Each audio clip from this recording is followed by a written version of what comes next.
तो बच्चा, आज मैं आपके लिए एक और नया डिफरेंस लेकर आया हूं। एक सेकंड्स को सही कर लेते दबाओ कैमरा। ठीक है, चलो। तो मैं आज आपके लिए एक और नया डिफरेंस लेकर आया हूं। जैसे जैसे रोज मैं आपके लिए ज्योग्राफी या किसी भी बुक या कोई भी आपका सब्जेक्ट होता है उसके लिए हम डिफरेंस लगातार बनाते रहते हैं। तो आज ऐसे ही एक और डिफरेंस है जिसमें आपका छोटे पैमाने के उद्योग यानी स्मॉल स्केल इंडस्ट्रीज और बड़े पैमाने के उद्योग यानी लार्ज स्केल इंडस्ट्रीज के ऊपर हम डिफरेंस लेके आए हैं।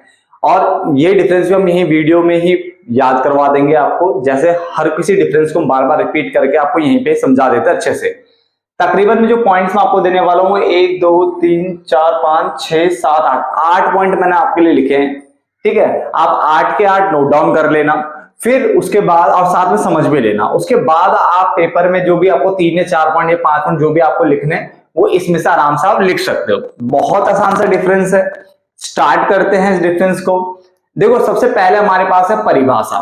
तो इसमें मैंने ये लिखवाया कि जो स्मॉल स्केल इंडस्ट्रीज होती है यानी जो छोटे पैमाने के उद्योग होते हैं, ये वे उद्योग होते हैं जो कम पूंजी यानी पैसा कम लगेगा, कैपिटल कम लगेगा। ठीक है, कम श्रम शक्ति यानी लेबर जो है वो भी कम लगेगी। तो इसमें क्या है, कम पूंजी, कम श्रम शक्ति और छोटे पैमाने पर वस्तुओं और सेवाओं का उत्पादन करते हैं।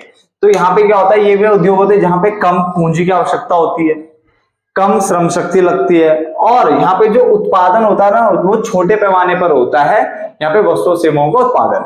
जबकि बड़े पैमाने के उद्योग वे उद्योग होते हैं जहां पे बड़ी मात्रा में पूंजी यानी पैसा ज्यादा लगेगा, यानी इन्वेस्टमेंट ज्यादा है, यहाँ पे लेबर भी ज्यादा है तो अधिक श्रम शक्ति लगती है और जो उत्पादन होता है वो बड़े पैमाने पर वस्तु सेवाओं का उत्पादन यहाँ पे किया जाता है। क्लियर हो गया? पहला पॉइंट, कोई दिक्कत नहीं।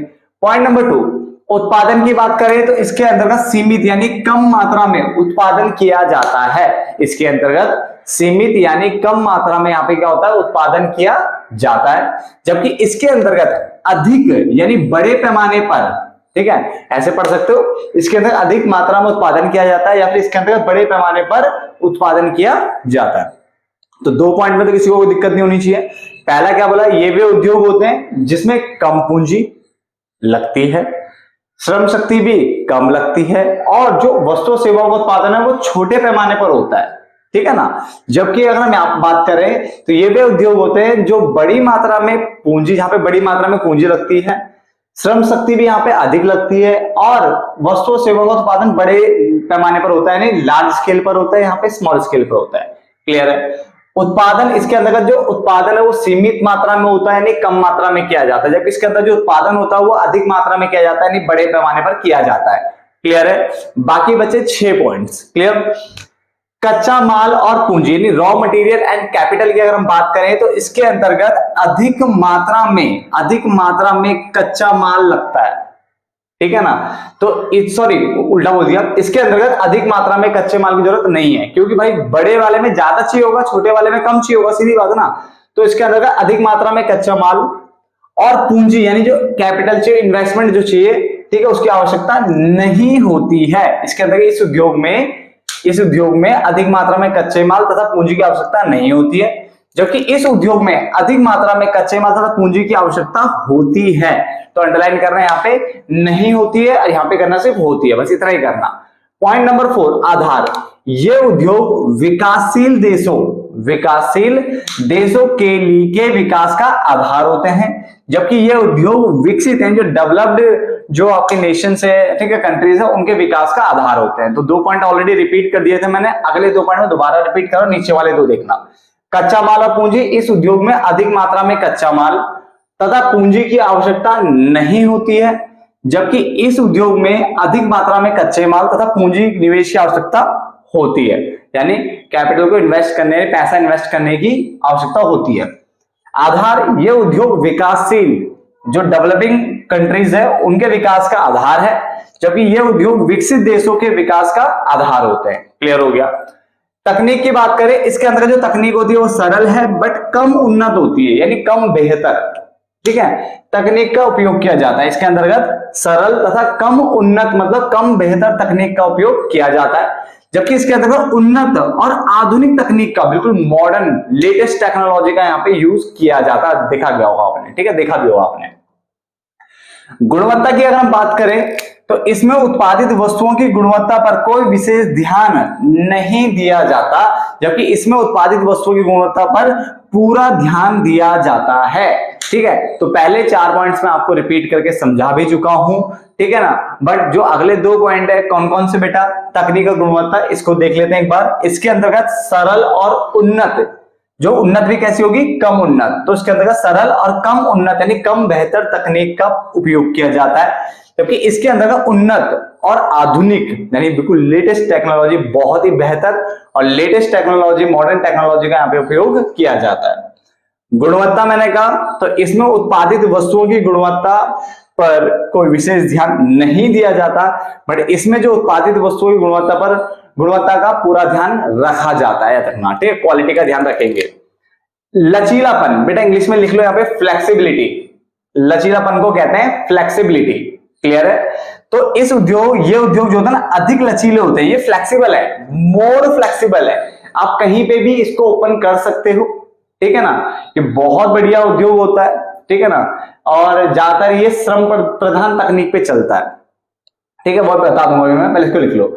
ये उद्योग अधिक लचीले है, अधिक लचीले मतलब मोर फ्लेक्सिबल, ठीक है ना, कहीं पे भी आप इसे ओपन कर सकते हो किसी भी लोकेशन पे इजीली। तो ये उद्योग अधिक लचीले होते हैं, जबकि ये उद्योग कम लचीले होते हैं यानी लेस फ्लेक्सिबल होते हैं, ठीक है ना। इसके अलावा एक पॉइंट ये वाला आप लिख लीजिए, मेरी तरफ से लिख लीजिए, ठीक है।